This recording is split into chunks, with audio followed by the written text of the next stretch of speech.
Right here. Greatest Hits USA. This ON 1240 forecast brought to you by Murphy's Gas on Social Street in Woonsocket, who reminds you that more germs are passed at self-service pumps than almost anywhere else. Murphy's Gas on Social Street provides personal service at or below self-serve prices while you remain in the comfort of your vehicle. And unlike other stations, it's the same price, cash or credit. A smarter, safer way to buy gas. Murphy's Gas, 1023 Social Street, Woonsocket. More clouds than sun today with a high of 84, calm wind. Tonight, a 40% chance of a shower, cloudy, overnight low of 68. Monday's weather, 70% chance of showers and thunderstorms, cloudy skies, and a high of 77. Tuesday, showers and thunderstorms subside, mostly sunny with a high of 85. Wednesday, sunshine and 91. Thursday, mostly sunny and 88. Friday, there's a chance of a shower, partly sunny and 84. And on Saturday, partly sunny with a high of 85. ON Radio.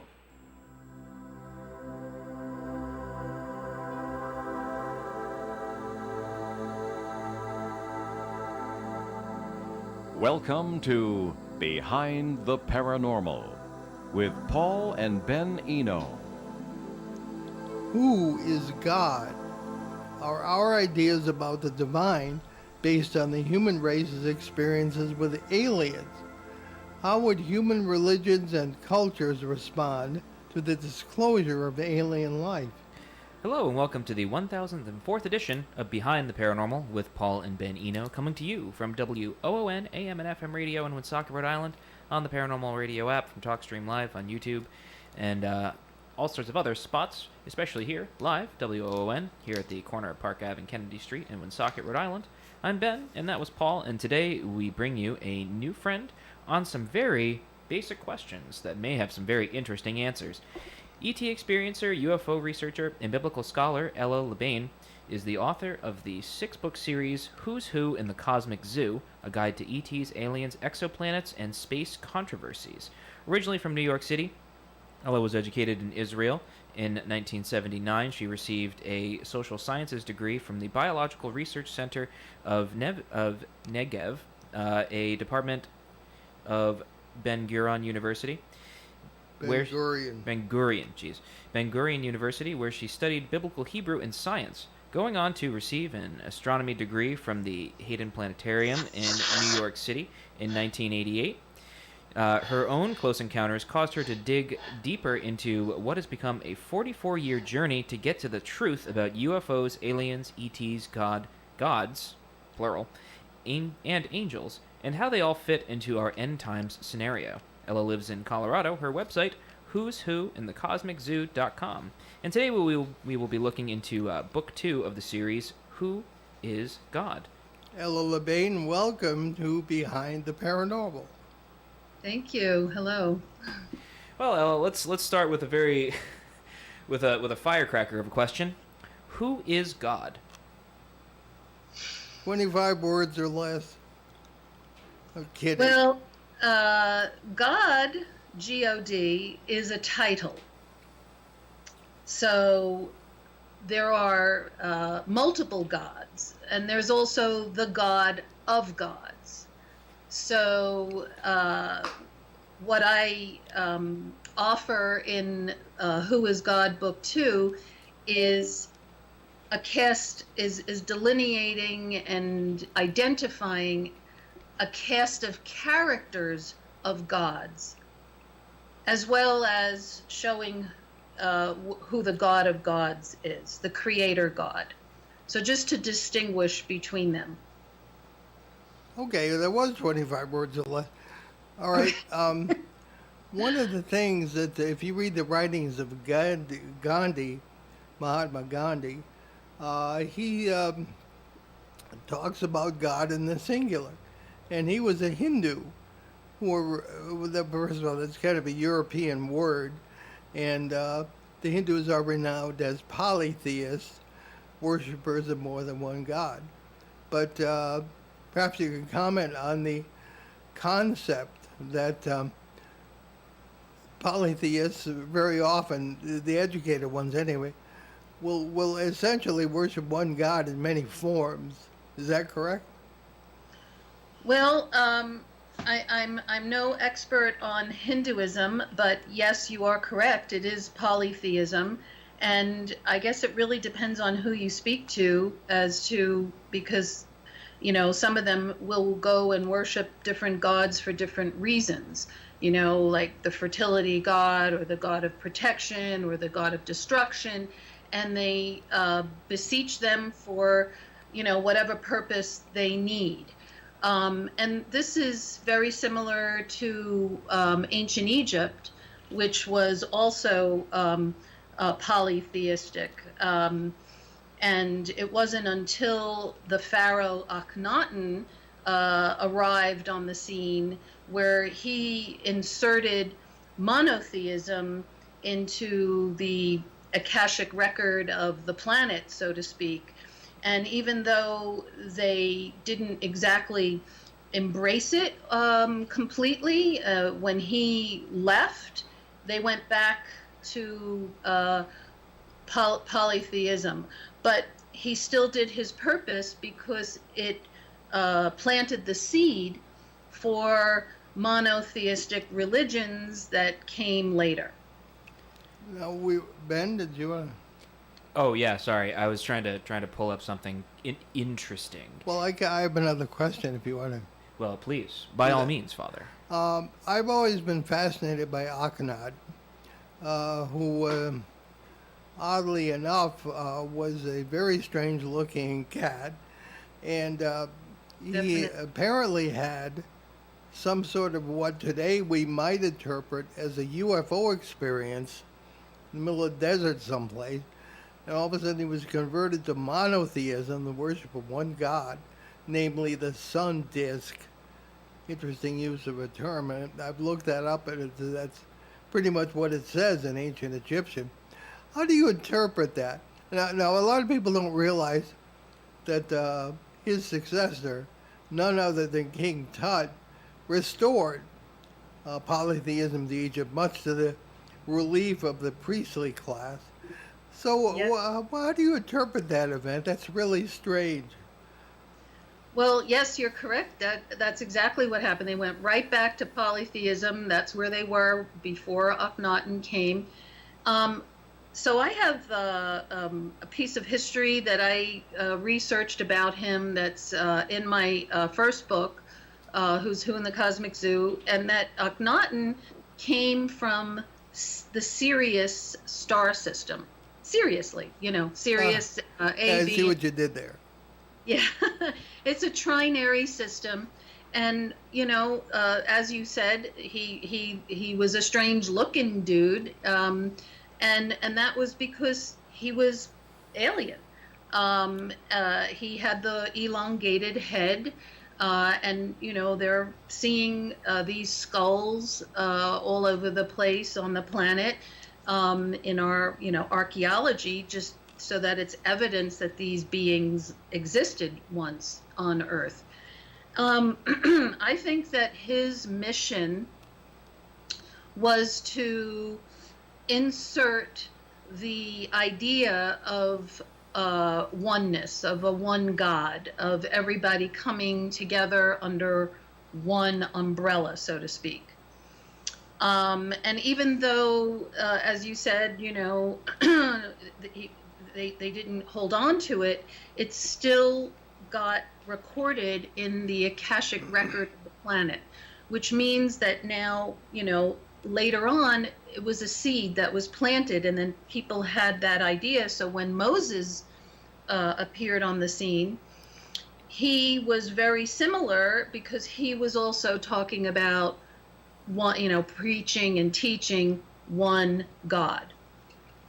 Well, what's interesting? Oh, go ahead, Ben. So there's, I want to offer a little spin ever so slightly. So if we're gonna go off of biblical terms and such, right? So the function of let's say, I don't know, angels. It's a goofy word. I feel like it has a lot of baggage in English, but we're gonna use it in the sense of messengers, right? They take things, bring it up to Yahweh or God Most High, etc., right? And there's a really interesting part in the book of Job where Job's, he's all defeated. He's sitting on the dung pile, and his wife comes up to him, and he's like, "Well, to whom will you plead your case?" Right? So it's like, so he's like, "All right, well, I guess I'll go find this angel, and we'll go to him, and there's the whole trial and all that stuff." There was an argument I heard made that essentially the polytheistic gods, right, the gods of the nations, right, were these sort of messengers that were supposed to go to God Most High. And then some of them just stopped. They were like, "Yeah, no, we're not going to do that," because effectively, if we're gonna try and number the falls of angels, right, there were effectively like 5. There's essentially 5 different falls of them, maybe, right, if we're trying to categorize it. But in this sense, is it possible, right? Let's say that there's some sort of extraterrestrial presence. God's this extraterrestrial being, or a consciousness, or whatever you want to call it, right? These intercessors, right? These things that sort of are a mediatrix between us and the divine. There was a disconnect, right? Whether it's polytheistic or not, does that make them lowercase g gods, or beings through which we communicate to the others, to something else? You follow what I'm saying? I do, and those are all really great questions. So let me start with, first of all, you brought up the book of Job. And in the book of Job, Job 1 and Job 2, in the original Hebrew, it's basically talking about a council of gods.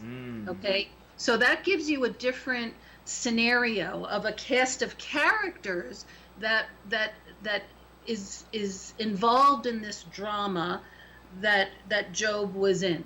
Okay, so we read at the beginning that Job was a favored child of God.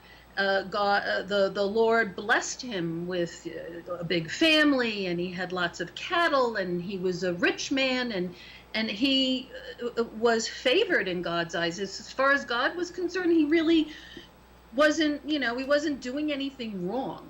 Okay, and that's an important piece of the story, because in the Bible he had like the first recorded nervous breakdown. And why did that happen?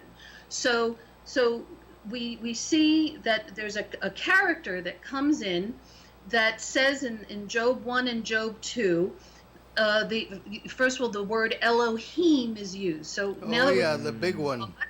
We have to talk about this word, because this is plural, okay? In Hebrew, as we said earlier, it's a very specific language. Hebrew is a language of physics, okay? It describes things as they are. It's either singular or it's plural. It's either masculine or it's feminine. There are 52 genders in Hebrew, and Elohim is a masculine plural word, which means gods with an S. And I would also put a little G on it, okay?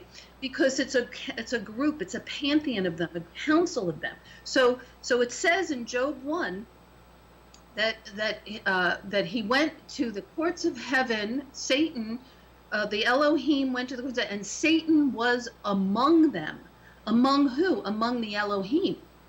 Okay, so the word Satan is used with the word Elohim in Job 1 and Job 2. That tells us that there was some sort of a meeting going on in the courts of heaven over Job. And the exchange was, "Oh, well, Job is what's your favorite child?" Well, I mean, I bet, and he wanted to test him. He wanted to say, well, he'll deny you. He'll reject you. He'll rebel against you. He'll curse you even if you take all these blessings away from him. Let's see what he can do. So the Lord, who gets to make those decisions, allowed it. And he said, sure, okay, but Job is my child. I'm sure he's going to be, he had faith in him that he was going to continue. And then you see this whole story, this whole drama, where he takes all this stuff away, and he ends up with the sores and the this and the that, and he ends up with a nervous breakdown, essentially. And then he's like going to God and like, oh, why is this happening to me? The very thing I feared the most has come upon me. So it wasn't because he was a terrible sinner and he got punished, okay? It was because the gods wanted to test him, and the Lord allowed it. And the opening, the spiritual legal ground that allowed him to come in and lose everything was fear. Okay? And fear is the opposite of faith. So, and that's the lesson that we have in this story, is that it's more important to have faith in God, even if it's faith that is like, because we walk by faith, not by sight. So we sometimes we're tested there.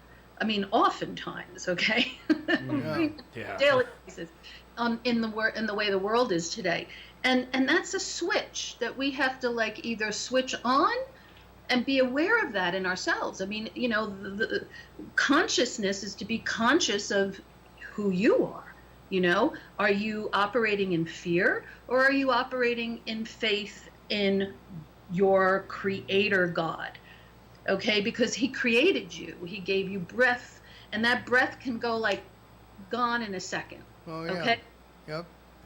Well, no, go ahead, Ben. So it is very interesting, because it's not the only place where the council of the gods is mentioned, right? You know, Psalm 82 pops out, right, where it's like, you know, God stood among the council of the gods, and a lot of modern day Westerners will look at that and scratch their heads and say, well, what is this? Is this the same council? I think so. It's pretty consistent through the scriptures. The word Elohim shows up thousands of times through the Old Testament, and beginning with the book of Genesis. The most, you know, famous scripture is the creation of man in Genesis 3. And okay, now, and the whole entire sentence is in plurality. That's right. In Hebrew linguistics. And so it translates to, let us make man in our image according to our likeness, and we make them male and female, and they're equal in God's sight. Okay, so there's differentiation between the genders, but they still have equal standing and equal importance, and that's how it started. Okay, so you know what transpired years later, because of what happened with the Nephilim. Okay, another word that is in its plurality. That's right. Yep. Which originally, like the word Nephal means to fall. Yeah. Okay? So Nephilim are translated as the fallen ones, or fallen angels, and there's also, you know, sometimes they translate it as giants because they were huge. And we know that when we read the beginning of the Old Testament in Genesis, everyone was living to be like 960 or whatever, and then after the floods of Noah, which I call the second group of floods, because the Bible begins, Genesis 1:1 begins after the first flood. So it says, oh, and the Spirit hovered over the waters of the earth, and then started recreating everything again. So I call that Lucifer's flood. Dake, the Dake Bible also calls it, you know, they believe that it coincides with Plato's account of the destruction and the sinking, the cataclysm that happened during the times of Atlantis. So, and we know through archaeology that there were more than one great deluge, okay? It wasn't just the floods of Noah. But going back to that, the beings that were put on the earth right after the first flood in the beginning of the book of Genesis are different than the beings that came about after Noah's flood. For instance, we live, our telomeres, our DNA, if we stay in good shape and all that, we can live to be 120 in this form. Back before the floods of Noah, everybody lived to be like 950. So something changed. And that was, in my opinion, the genetic manipulation, downgrading, okay, of of humans. So when people refer to the fall of man, and you have those whole litany of curses that came down on the earth, on Adam and Eve and everything, that not to say that didn't happen, it did, and we are all under a curse, and we're all waiting. It says all of creation moans and groans for the redemption of the Lord. All of creation, not just us. Okay, the earth was cursed. Everything was cursed. But it wasn't just about the curse. It was also about a genetic downgrading of our human DNA. Because when Adam and Eve walked in the Garden of Eden with the Lord, they had everything. They were walking in their glory bodies. And Lucifer, who came as a serpent, and this is another missing piece of this story, and it has to do with the fact that the Church of Rome rejected all these ancient Jewish texts, where Jews continued to use them and see them as history and the Word of God. So the first and second book of Adam and Eve tell the whole story about what happened. In the book of Genesis, we only have a brief synopsis. And it's all about, it was a piece of fruit and Eve and this and that. If you read the whole story, you see that this was this drama that played out between Adam and Eve, Satan, who was Lucifer, I call him Lucifer Satan, and the Lord and the angels. And he did not want these beings on the earth. This was his kingdom. He lost it to the first flood, and even though that the Lord wanted to repopulate the earth and put his, the Elohim put their creation on there, Lucifer Satan wanted to continue to rule. And this is what this whole drama was about. So if that was in the Bible, I think a lot of us, regardless of which side and which religion you come from, we'd have a different understanding of the spiritual battle that we're all immersed in. So you brought up many interesting things that I really want to pursue, and I wish we had more than an hour.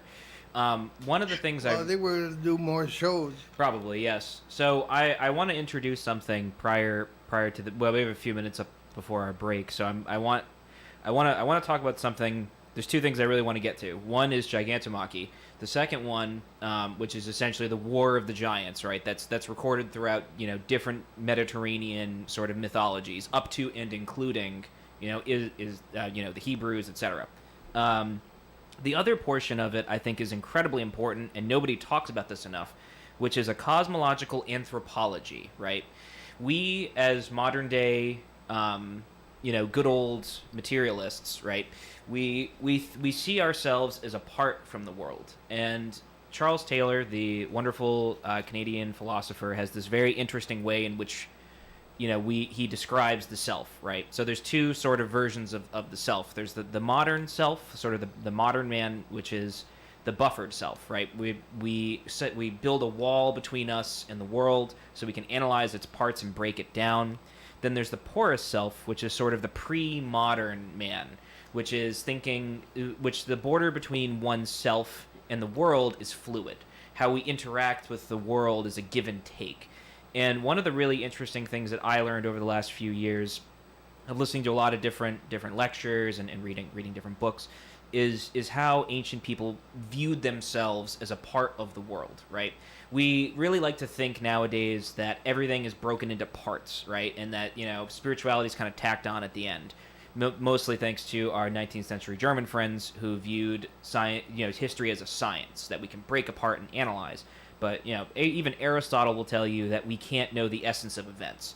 So with that in mind, one thing that's super important, I heard this very interesting definition of the body, right? Because there's so many mentions of bodies, right? The body of this, the face of God, walking in the garden. And I heard this definition that was offered up, which was the body is a nexus of powers and potentialities. That the eyes are not little just squishy things in your head, but they're the power through which we see. The right arm is the power through which we interact with the world, which is why we shake our hands with the right hand. and how these powers, they come, they go, they switch, they change. So it's it's this definition that changes how we view things in an ancient context. Because rather than seeing it as, well, Tutankhamun there, he consolidated his kingdom, and I don't know, I guess he considered himself a god because he was just a dumb guy, he didn't know anything. But these people weren't stupid. They built these amazing wonders, and how they viewed themselves in the world was that, the political, the mythological, the spiritual, the mundane, it was all happening at the same time. And we're missing all of that. And how we interact with the world around us is fluid, because it's a constant exchange and giving of these powers that we have the ability to walk, move around, but sometimes they go away, sometimes, they change. And it's interesting because it changes how we view how the people in particularly the Old Testament interact with the world. And so with that sort of idea of a cosmic anthropology behind this, when we look at these texts, there's such a depth to it that we miss, because it's like, okay, well, they're talking about giants, who cares? That isn't a thing. It could just be an allegory for something else. But in your opinion, just based on all the other, evidence, other stories and things, these beings did exist, correct? Whether they're extraterrestrial, something spiritual, or what? Absolutely, yes. The giants did exist, and they still do. We have reports of giant encounters or activity or sightings in Antarctica and Israel. I believe you have my fourth book, and in there I have a chapter on that was my friend who has passed on, Barry Hamish, who was Israel's leading ufologist in the 1990s, and he had given me permission to republish some of the reports of giants being seen in Israel, in modern day Israel.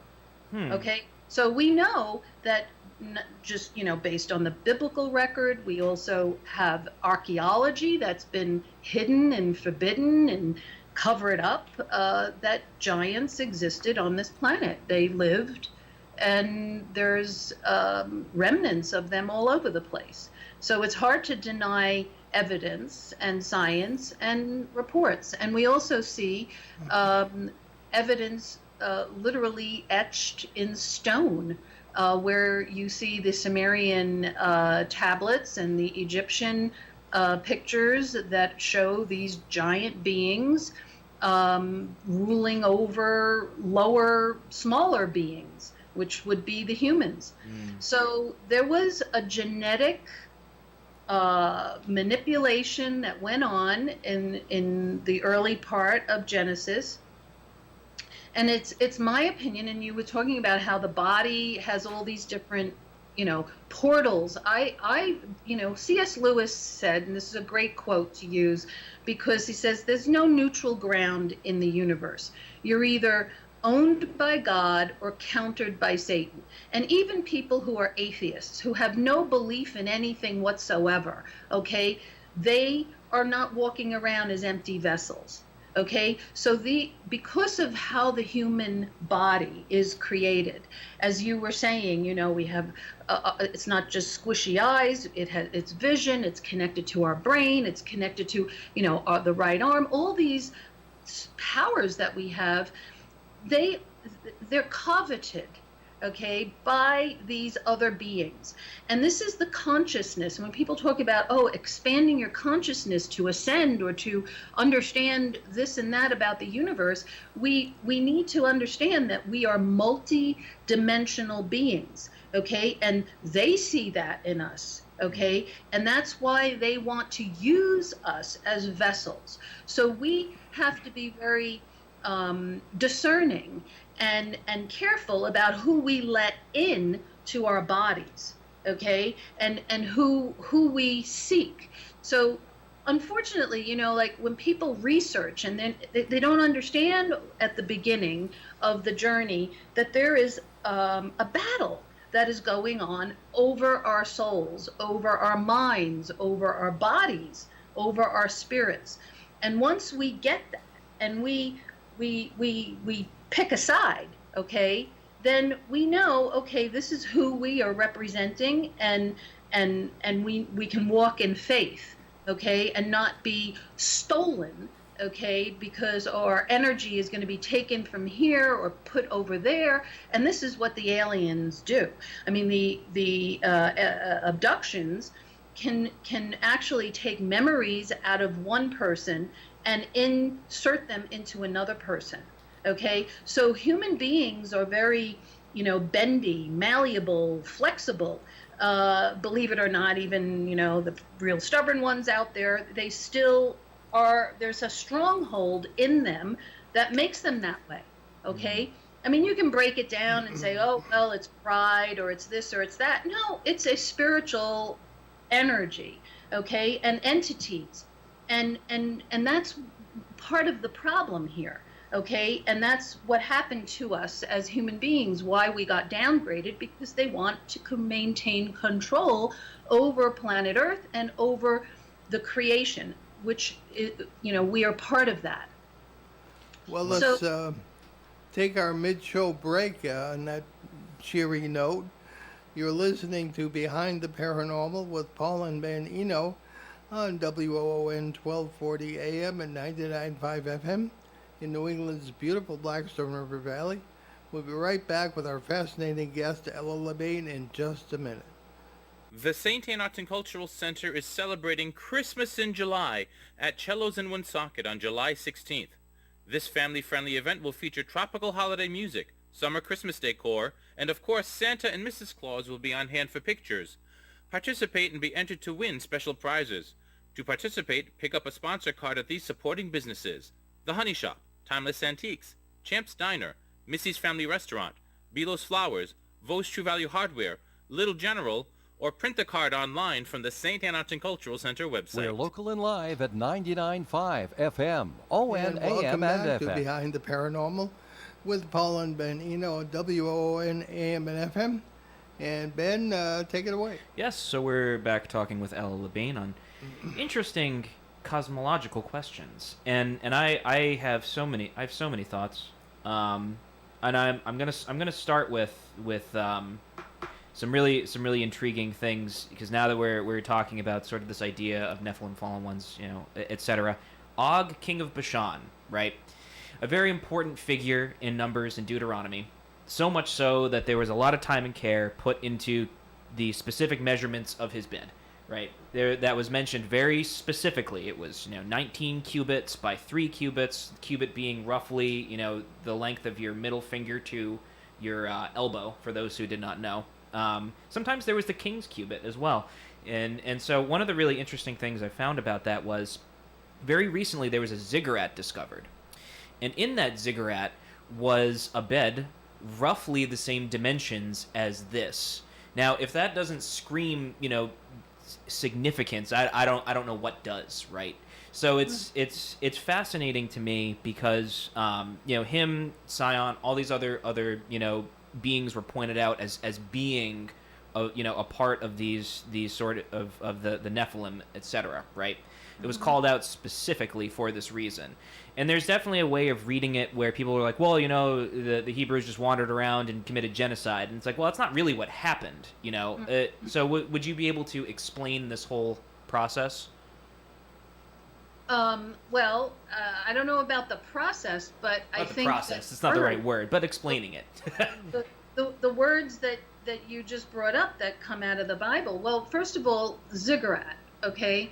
That was translated by my mentor, Zachariah Sitchin, as a space station, spaceport for spaceships.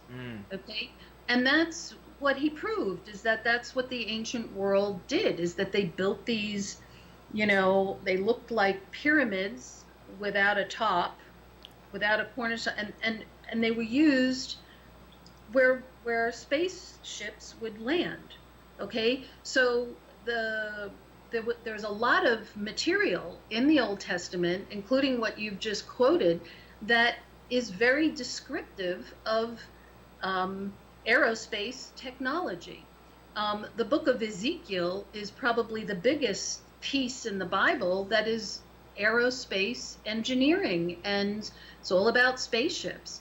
I mean, the famous story about Blumrich, who basically wanted to debunk von Daniken, and he was a NASA rocket scientist, and he went in, and wrote and realized that von Daniken was right, and wrote his own book about the spaceships of Ezekiel, that this was aerospace engineering. So a lot of what we're getting with these descriptions are describing these ancient alien type beings that had the ability to travel through space, and that's evidence in the Bible. And the giants, okay, were part of that, okay, and that was the stories that the giants came. In another book that got rejected, it's a very important piece of this story, is the books of Enoch. Yes. Yes, and the books of Enoch actually give you a description and name names. There were 200 sons of heaven, sons, B'nai Ha-Elohim, sons of the gods with an S. So it wasn't like son of God, like how people describe Jesus. He's the son of God. These were sons of the gods. So gives you a little bit of a different context of where they came from, who they were. They landed here. They taught men all kinds of things. They're named in the book of Enoch, and then they went after the daughters of men. They were sexually attracted to earth women, and they had sex with them, and the women gave birth to these giant Nephilim and miscreants, and created all kinds of problems, okay, where they were bloodlusty and sex lusty and going crazy and just, and that's when the Lord came in and said, whoa, we got to put an end to this, and wiped them out with the second flood, the floods of Noah. And right before the floods of Noah, you get this whole story about how the angels came down, and they were banging on the door, and they wanted to have, the men on the earth wanted to have sex with these angels. So there's this whole sexual manipulation that was going on back then, okay? And there's nothing really new under the sun, and here we are today, okay? In 2023, and people are still walking around the planet sexually conflicted and confused and in bondage to all kinds of stuff. And this is an energy. This is a spirit that attacks humans. And God had all these remedies for it. And that's why you have the books, the law books, basically, the Torah, the books of Leviticus and Deuteronomy, that gave these rules for healthy living. Okay, and that's one of the reasons why the Israelites, I just want to insert this in for the history, is that they became very successful against these pagan armies and these pagan gods because they followed God's rules and they kept themselves clean. Okay, so it was, and there is something to this. You hear the saying, cleanliness is next to godliness, not just personal hygiene, but there was rules about, when to do it, how to do it, when not to do it, all this kind of stuff, because of what, you had said in the beginning about how human beings have these powers. Our eyes, our ears, our mouth, the orifices of our bodies are portals, okay, for spiritual energy to come through, and God wants to use us. and strengthen us so that we can be a blessing to others. But if people are going to put all kinds of crap inside, okay, or let anything come in without discernment, then there's a lot of people walking around that's going to be, mentally disturbed, spiritually conflicted, and just sick. Okay, like it has the mind, body, spirit connection is a scientific reality, and I think anyone that is involved in the healing arts today knows that. I mean, there's ancient remedies, that we're using to heal ourselves, to undo things that we've done that can create illness, and I think that was the purpose of the rules that God laid out for the ancient Israelites, was to keep them healthy so that they could be a strong army. And for the most part, they succeeded, okay, until they got sucked in and tempted, and, then they went after the other gods, and that's when they got punished for doing that, okay? And that's the story of the Old Testament. I'm just paraphrasing, but that's pretty much it in a nutshell. Well, okay, let's take a minute before we burn up the hour. Tell us about your website and where people can get your books, which are pretty amazing books. Thank you. I'm at Who's Who and thecosmiczoo.com, and my books are also on Amazon, and you can look me up, Ella LeBain, and I do have another 2 books coming out this year. So, very good. I'm republishing my first book under my imprint. So that's a big deal. It's a long time coming. So it was originally published in 2012, and it went through several publishers, and then I decided to self-publish. So now I'm republishing it as an expanded, revised 4th edition. Oh, nice. All right, very good. There's one question that always comes up with us, is that this procreation between the sons of the gods and the women of men or whoever would require that the DNA be virtually identical. How does that work? Oh my goodness. Well, unless they had stunning technology for gene splitting. Yes, this is basically what was written in stone in the ancient Sumerian tablets, the first test tube baby. So they basically took, and this is what goes on in the alien abductions. There's nothing new under the sun here, okay? The only difference is that they might have put it in a clay tube or a clay pot back in Sumerian times. You're talking about the Karsag epics. The what? I'm sorry? The Karsag epics. I'm not familiar with that. Like Nin Karsag, the Karsag epics of the Sumerian Empire, like Nin Karsag, all those guys. Yeah, working in their laboratories. Ninhursag, okay. It was just your accent. Ninhursag, yes, that's exactly what I'm talking about, okay? Yep. See what language does? Right? Getting it by the New England accent. Or how you say it. Yes, Ninhursag, that's right. So that's exactly what I'm talking about. We're on the same page. Is that it's described that they basically took genetic material, mixed it in a clay pot. That's what it says. So I'm saying that today they're doing the same thing, except it's in, glass tubes, okay? So we've just changed that aspect of it. But it's the same thing, and it's exactly the same thing that goes on during alien abductions, okay? Where the aliens will take ovum, eggs out of women, they will take sperm out of men, they will put them together and add their own DNA into it, and then they will insert it into a different woman, okay, not necessarily the same woman who produced the eggs for them, and gestate it for 2 months, and then take it away, okay, and grow it in their labs, which are underground, or in the spaceships.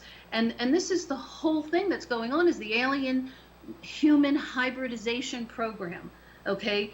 And it's a thing, okay? And this is what they were doing in the past. They were trying to recreate humankind Or the ultimate replacement theology is to replace Earth humans with a new type of human that is infused with alien DNA to make the human more spacefaring, if you will, or to be more easily controlled by artificial intelligence, because that too is fused in. And this is something that's happening on the surface. This is not just alien abductions, is transhumanism. Okay, so what was written in stone in the Sumerian tablets is exactly what's going on today. And it happened before, and the Lord flooded the earths and wiped everybody out and started all over again. And the same thing, we're leading towards that same thing. However, before I want to say that there's something happening to the planet right now, and that is this return of this ancient system, which I call the Nemesis Nibiru system, that the ancient Sumerians, and that was the red disk that the Egyptians and the Sumerians worshipped, was this, and also it's in the Zohar and the Torah. It's called the Messianic Red Star. That comes around every 33,567 years. And we are seeing parts of this system enter into our solar system, intersecting in our solar system, interacting with our sun, causing plasma exchanges. And this is going to bring about the end of this age and the beginning of the next age. And there is going to be another cataclysm. I will say that. So people need to prepare their hearts and their souls and get right with the Creator God, get their souls right, figure out what's going on, pick a side, and get prepared for everything to change again. Interesting. So I want to take a quick half step backwards, because there's a very interesting theme that's mentioned throughout 1 Enoch, and arguably Jubilees, but that there's this need for control, right? So like there was a really interesting lecture I listened to about Cain and Abel, right? That Cain goes about, he's cursed to walk the earth forever, and he builds the first city, and it's like, okay, cool, great, he built the city. Why does that matter? And there was a really interesting theory that was posited. It's like, well, he's trying to control reality, right? And he's trying to do his best to control things by building stuff, right? And Enoch expands on this by basically saying all this technology was given to us, and we didn't really know what to do with it. And so it's like, and so it's tools through which we can control our reality. And there was a really interesting dialogue between Plato and Socrates. I can never remember where it is, but I remember it very specifically because I thought it was super interesting. And Plato goes to Socrates and he's like, it's so great that, the Egyptian god Thoth, gave the Egyptians writing so then they could write everything down. And Socrates goes, that's not good. They're going to forget everything. If they write everything down, they'll just forget. And so it was, and he makes a good point, because it's like, we use technology, and essentially, if you really want to get like real weird with it, you could say arguably we're cybernetic as it is, right? Because we have these extensions of ourselves that essentially are these mechanical portions, right? I'm augmenting my vision with glasses. And so it's like, yeah, and so is my dad, right? We're using technology integrated into ourselves in order to augment our reality, because I am blind as a bat without these. And this idea of control is brought up even again in Isaiah, right? He's going on and on about idols and why idols are bad. And it's this idea of using these sort of tools or entities or whatever to try and control the world around us. And I actually really liked his story, because essentially it's like, the wood chopper goes home, he chops down a tree, he goes to the market, he buys food, he builds a fire, he carves out this little idol, and he brings it back to his house and he puts it on his mantle. And at the end of it, Isaiah's like, okay, well, who did the work? Was it the man or the idol? And it's the same thing today, right? We do all these things, and at the end of the day, it's like, well, who really did it? Was it me or my phone, right? And you're right, not much really changes. And even if the symbols change, right? I'm not carving little men out of wood, but we still have all these things, in our society. It's these universal symbols through which we try to control the world around us. And I think one of the really sort of things that gets missed, especially in this concept, which I've tried to bring up many times and sometimes just goes right over people's heads, that through these things we try to control our reality. And by trying to basically trying to dupe these cosmic forces into doing what we want them to do. There was a really interesting ritual that was done called the opening of the nostrils, which was essentially, these pagan cultures would build these idols, and then through a series of rituals by, burning incense and stuff, they would try to capture these spirits or these entities, so then they could, say, all right, give me a better harvest.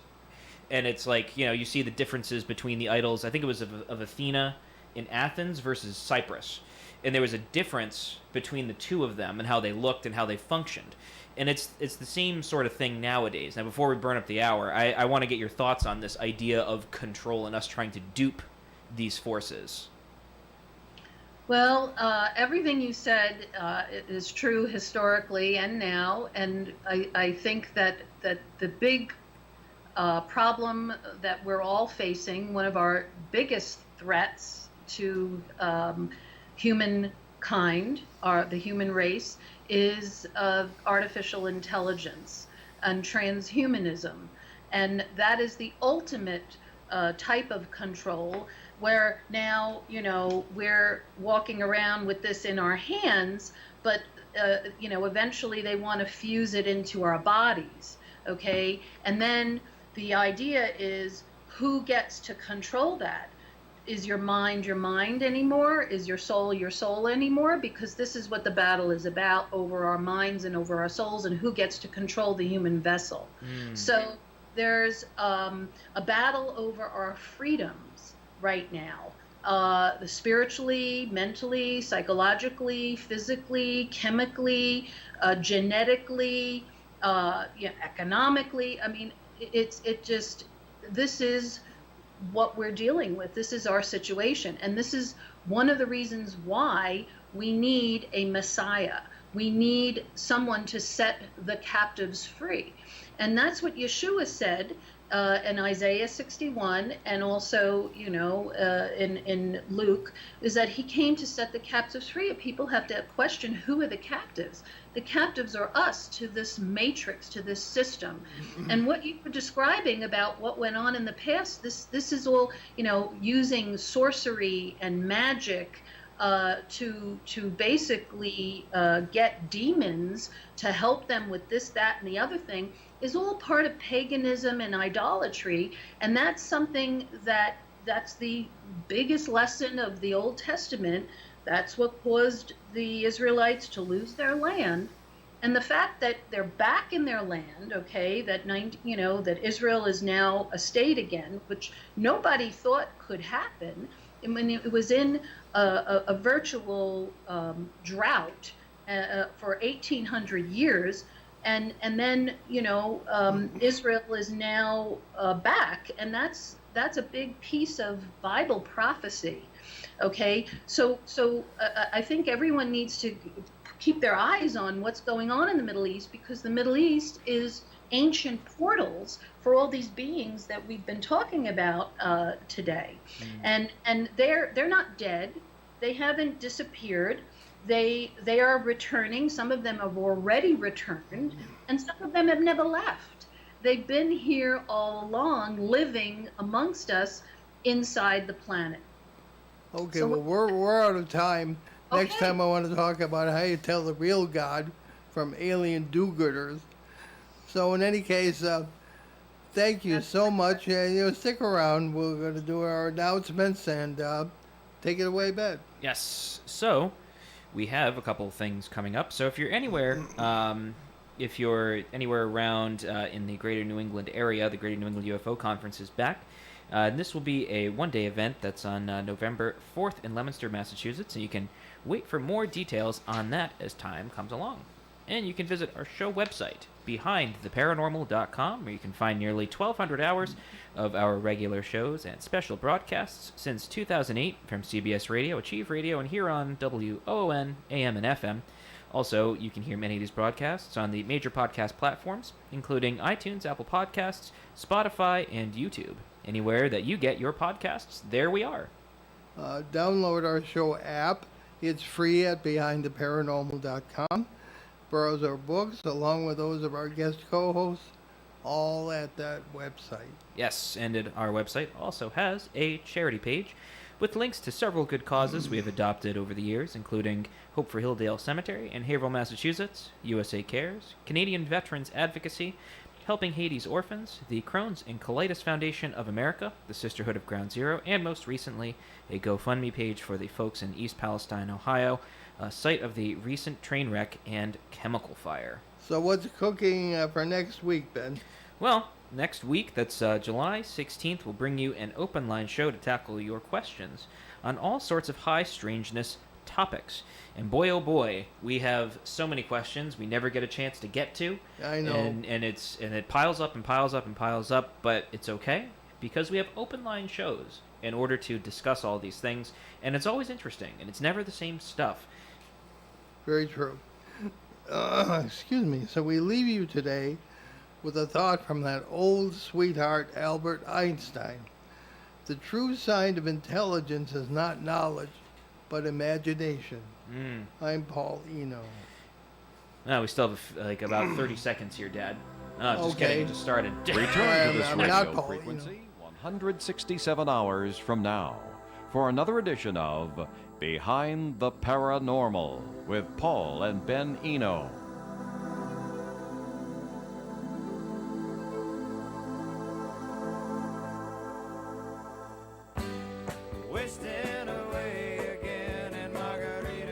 Hi, this is Joe Callahan, your maitre d' inside the Tiki Bar, letting you know the Tiki Bar is now open 2 days a week on ON, AM, and FM, Saturdays at noon, and a replay Mondays at 6. The Tiki Bar is sponsored by attorney Bob Lauder, the Carew Investment Group, Family Discount Furniture, and Pep & Lumber. Here's your chance to catch 1 full hour of Jimmy Buffett music inside the Tiki Bar, Saturdays at noon and Mondays at 6 on ON, AM, and FM. Hello, this is Manny Brando. I hope you will listen to us each Sunday morning at 8:30. I will sing your favorite songs, and my wife Virginia will organize everything. That's right, Manny. It's the Manny and Virginia Show every Sunday morning at 8:30 on ON, AM, and FM radio. Broadcasting live and local daily from the Navigant Credit Union broadcast studio at the corner of Park Avenue and Kennedy Street in Woonsocket. This is ON, AM, and FM. WOON Woonsocket.